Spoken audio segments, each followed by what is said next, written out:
कहानी की शुरुआत में हम एक बूढ़े आदमी को देखते हैं जिसके सर पे गहरी चोट लगी होती है, इसीलिए उसने अपनी सर्जरी करवाया होता है। लेकिन हमें पता चलता है कि सर्जरी में उसकी सारी ही यादें चली गई। दरअसल इस बंदे का नाम दोस्तों रो होता है और ये पेशे से एक पुलिस वाला होता है। इलाज कराने के पहले डॉक्टर ने इसे कहा था कि इस सर्जरी में तुम्हारी याददाश्त भी जा सकती है, पर रो नहीं माना और उसने अपना इलाज करवाया, जहाँ अंत में वही हुआ, उसकी याददाश्त चली गई और अब तो उसे अपना नाम भी याद नहीं है। रो अपनी यादों में खोया ही होता है कि तभी उसे उसके डिपार्टमेंट के लोग एक केस के सिलसिले में उसे कॉल करते हैं, पर जिस आदमी को अपना नाम याद तक नहीं है वह केस को क्या ही याद रखेगा। अब रो अपने सामने वाले की बातें सुन के कंफ्यूज हो गया, पर इसी कंफ्यूजन को दूर करने के लिए उसे एक लड़की मिलती है जो कि केस के बारे में रो को सारी ही बातें बताती है, जहाँ पूरी बातें सुनने के बाद रो को हल्का ही याद आता है। अब इसके बाद रो को आइजैक नाम के बंदे के सामने ले जाया जाता है ताकि वो उससे पूछताछ कर सके, पर जब कुछ भी याद ना रहने की वजह से रो को एक भी सवाल पूछते नहीं बनता, तो वह बंदा खुद ही उसके ऊपर हंसने लगता है और कहता है कि तुमने ही तो मुझे गिरफ्तार किया था, और वह भी एक झूठे मर्डर केस में, जबकि मैंने तो वो खून किया भी नहीं था, बल्कि मेरा उस मर्डर स्पॉट पे होना एक इत्तेफाक था, क्योंकि मैं वहाँ पे अपने बेटे के लिए गया था। लेकिन मैं जब तक वहाँ पहुँचा तो मैंने देखा कि एक आदमी पहले से ही मरा पड़ा है और उसी वक्त तुम लोग भी वहाँ आ गए और तुम सभी को लगा कि वो मर्डर मैंने ही किया है, जिसके बाद तुमने मुझे गिरफ्तार किया और अब मैं महीनों से यहाँ पर हूँ। अब उस आदमी की सारी ही बात को रो सुन रहा होता है, जिसके बाद वो उस बंदे के बारे में और जानने के लिए उसकी फाइल को भी पढ़ता है। अब रो से मिलने के लिए उसका दोस्त जिमी घर आता है और जिमी भी दोस्त एक रिटायर पुलिस वाला होता है, उसने रो के साथ सालों तक काम किया है। अब रो जिमी से रिचर्ड नाम के बंदे के बारे में पूछता है और ये नाम उसे फाइल में पढ़ने के बाद मिला है। जिमी ये नाम सुनकर कहता है कि मुझे इसके बारे में नहीं पता, लेकिन रो तो दोस्तों इसी उम्मीद में आया था कि शायद उसके दोस्त को कुछ पता हो, इसीलिए अपने दोस्त के जाने के बाद फिर से छानबीन करने लगता है, जहाँ उसे एविडेंस में से कपल की फोटो दिखाई देती है जिसका फ्रेम बुरी तरह से टूटा हुआ था। इसी बीच उसे जिमी का कॉल आता है जो कि उसे बताता है कि मैंने रिचर्ड के बारे में पता कर लिया है, लेकिन जब रो वहाँ जाके देखता है तो रिचर्ड मर चुका था। अब ये देखकर रो रिचर्ड के भाई के पास जाता है और पूछता है कि क्या तुम्हारा भाई ड्रग्स लेता था। वो रिचर्ड का भाई कहता है कि मैंने तो उसे नहीं देखा कभी लेते हुए। इस बात पे रो उसे कहता है कि तुम्हारे भाई की मौत ड्रग्स की वजह से हुई है। रिचर्ड का भाई उसे बुक देता है और कहता है ये बुक रिचर्ड की है, तो शायद इससे आपकी कोई मदद जरूर हो जाएगी। अब रो घर जाने के बाद उस बुक को पढ़ने लगता है, तो उसमें रिचर्ड के साथ साथ एक लड़की की कहानी लिखी होती है, जिसमें ये बताया जाता है कि जब रिचर्ड एक दिन पार्टी में गया था तो वहाँ पर उसे एक लाना नाम की लड़की मिली, जहाँ मिलने के बाद पहले तो इनमें दोस्ती हुई और फिर प्यार हो गया। और तभी एक दिन रिचर्ड को उसकी मॉम का कॉल आया, जहाँ उसकी मॉम ने उससे कहा कि मैं अब तुम्हारे खर्चे नहीं उठा सकती, तो इसलिए तुम अपना देख लो, जिस वजह से रिचर्ड की फाइनेंशियल हालत गिरने लगी। और इस चीज को देखते हुए लाना ने अपने दोस्त वीडन से उसे मिलवाया। वीडन दोस्त एक फेमस राइटर होता है और रिचर्ड ने लाना को बताया होता है कि वो उसकी कहानी लिख रहा है, जो देखकर लाना को आइडिया आया कि वो वीडन से उसे मिलवाए ताकि वीडन रिचर्ड की मदद करे और वह भी थोड़ा पैसा कमा सके। और ये सब कुछ बहुत ही दिनों तक काफी अच्छा चलता है, लेकिन फिर एक दिन लाना काम से कहीं चली जाती है, जिसके कुछ दिनों के बाद खबर आती है कि उसकी मौत हो गई। और इस बात से रिचर्ड पूरी तरह से टूट जाता है और वो देखता है कि आगे के पन्ने नहीं होते, इस वजह से वो आगे की कहानी को नहीं पढ़ पाता। लेकिन अब वो सोचने लगता है कि लाना का मर्डर किसने किया होगा, और अब वो ठान लेता है कि रिचर्ड के साथ साथ लाना की भी मिस्ट्री को भी सॉल्व करेगा। जहाँ वो अगले दिन होते रिचर्ड की बीवी के पास जाता है, जिसे रिचर्ड ने सालों पहले ही छोड़ चुका था। रोज से पूछता है कि तुम दोनों अलग क्यों हो गए, तो वह कहती है कि रिचर्ड किसी एलिजाबेथ नाम की लड़की के पीछे पड़ा था, इसीलिए मुझे उससे अलग होना पड़ा।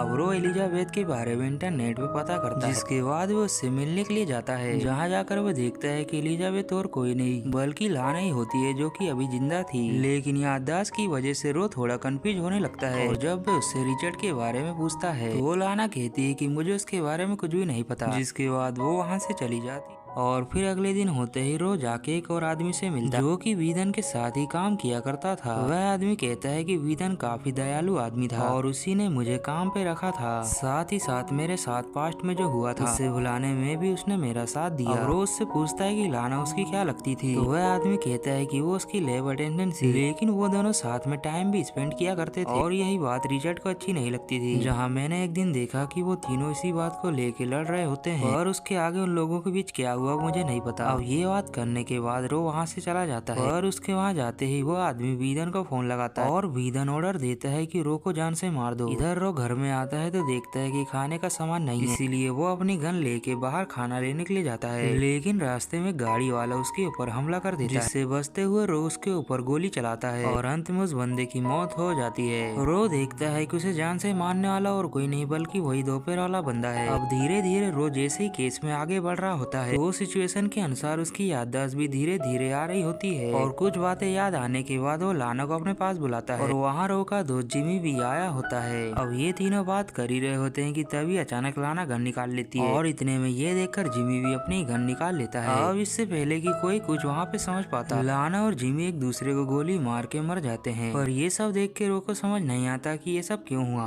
अब इसके कुछ दिनों के बाद रो अपने डॉक्टर के पास जाता है जहाँ वो उन्हें बताता है कि मुझे सब कुछ याद आ गया और फिर वे जब घर आता है तो उसी टूटी हुई तस्वीर को देखता है, जो देखने के बाद हमें इस कहानी का क्लाइमेक्स बताया जाता है कि दरअसल लाना जब रिचर्ड से मिली तो उसे पता चला कि तुम्हारी यानी कि रो की वाइफ का उसके साथ अफेयर है, जो देख कर लाना को बहुत गुस्सा आया। इसीलिए लाना ने उस रिकॉर्डिंग को रो को दे दिया क्योंकि रिचर्ड की आदत थी लड़कियों को फंसा के उनकी वीडियो बना के रखना, और जब रो ने उस वीडियो को देखा तो उसे बहुत ही गुस्सा आया। इसीलिए उसने सबसे पहले जाके रिचर्ड को ही जान से मार दिया और उसकी लाश को उसी के घर में दफना दिया और फिर जिमी के हाथों अपने सर में चोट लगवाई और वह चोट इतनी ज्यादा थी कि इसकी याददाश्त ही चली गई। लेकिन अब सब कुछ रो को याद आ गया होता है और इसी के साथ दोस्तों इस कहानी का दी एंड भी हो जाता है।